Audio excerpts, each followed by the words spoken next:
final speaker is John McInally, National Vice President of the PCS. I'm very pleased to welcome you, John.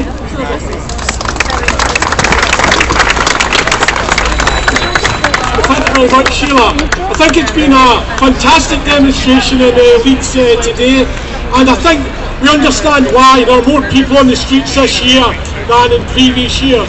We have a government without a mandate, a government of barbarians, of millionaires who intend to destroy and rip apart the services that bind our communities together. They want to rip apart our health service and education, and they have launched a major attack on welfare to cut 18 billion in welfare, to take away the safety net for the most vulnerable in society. They have conducted what can only be described as a hate campaign against not only claimants but against the public sector in general, and it is simply a scandal they've been able to do this because of the political consensus that exists amongst all the major parties that they've got to be cut. What a nonsense! The policy of my union is absolutely clear: no cuts, no privatisation, full stop. And if you want to understand the nature of an austerity programme and what it will wreak upon the working class, you just have to, in the words of the old song, go across the sea to Ireland. There is an alternative. Even under capitalism there's an alternative. Tax justice.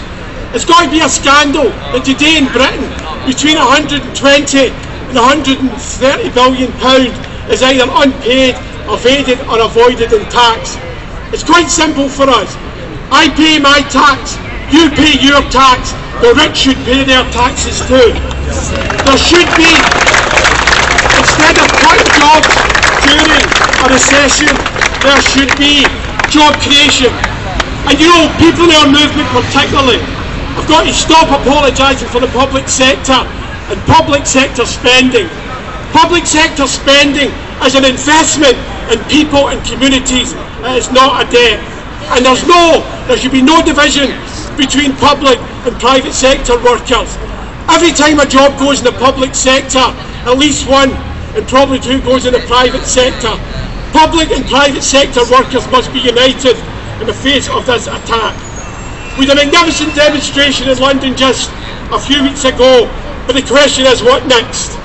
Yes, we have to campaign in all levels. We have to campaign legally in the press and so on.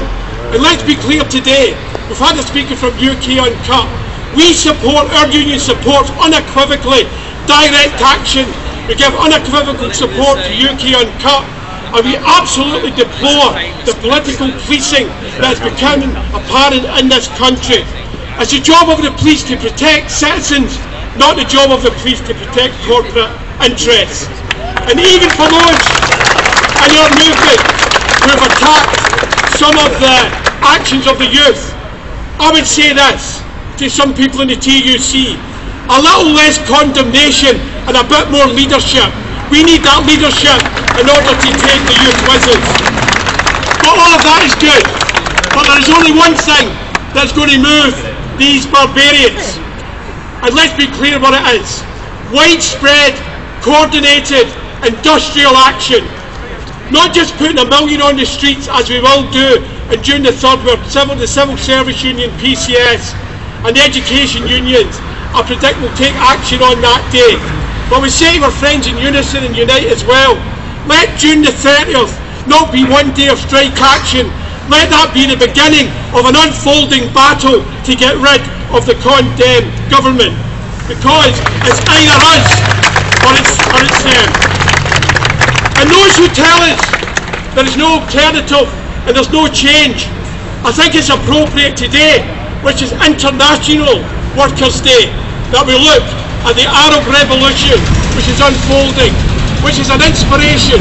Remember, only 6 months ago, the William Haigs, the Camerons and the rest of them were telling us that the Arab people don't want democracy, they don't want change.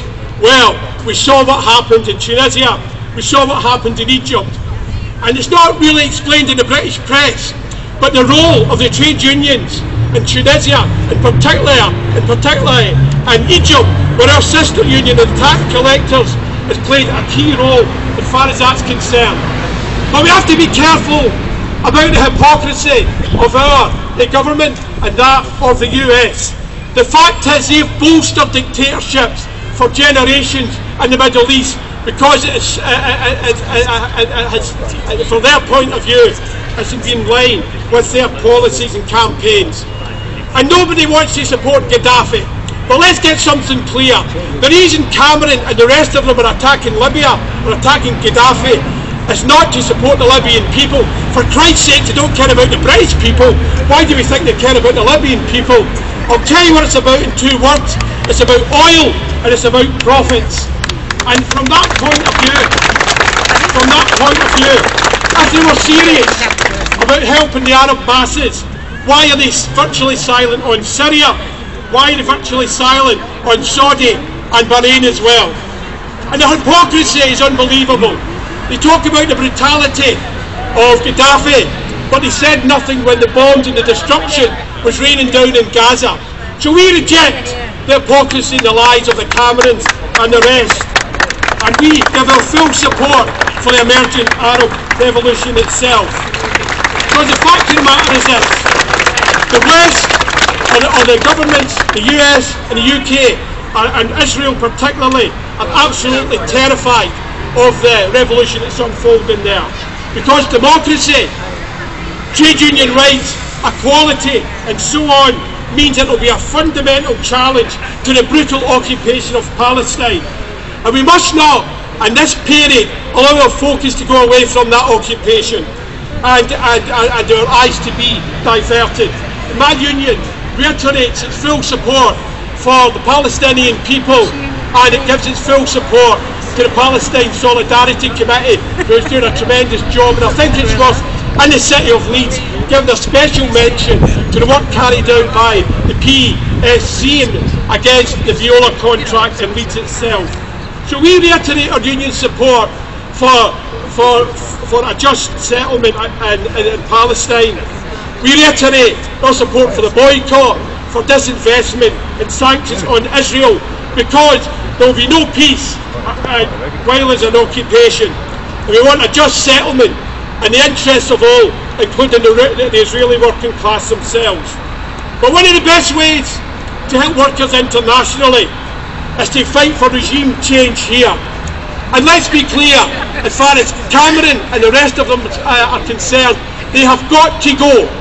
They have no mandate for the cuts programme, and if they continue, we can't wait another 4 years. We can't just wait for a Labour government. And we'd say this: what is the point of removing the Tories if all you're going to put in place is a government which is equally committed to cuts? We outlined the alternative earlier, and that is true. But what we need is an alternative to the chaos and the anarchy and the violence of capitalism. Is a word that many people have stopped using in recent years, but it's a word I'm proud to use. What we need is a socialist alternative, and that means fighting for it. So I would say in conclusion, I think it's been a fantastic rally here in Leeds. We're involved in the biggest battle that the working class has been involved in since the 1920s. Now I believe that we can defeat them for all the reasons you've heard from all the speakers. But what everybody needs to do, not just the leaders of unions and not just those activists, but everybody here today, you need to go back and you need to work as you've never worked before, to be a leader, not only in your workplace, but a leader in your community. Because we deserve better. We live in the 5th richest country in the world. We'll fight for that, but we've got to get off our knees and fight, because these people offer us nothing, and we've got to have the confidence and the ability to not only just pose that alternative, to fight for it.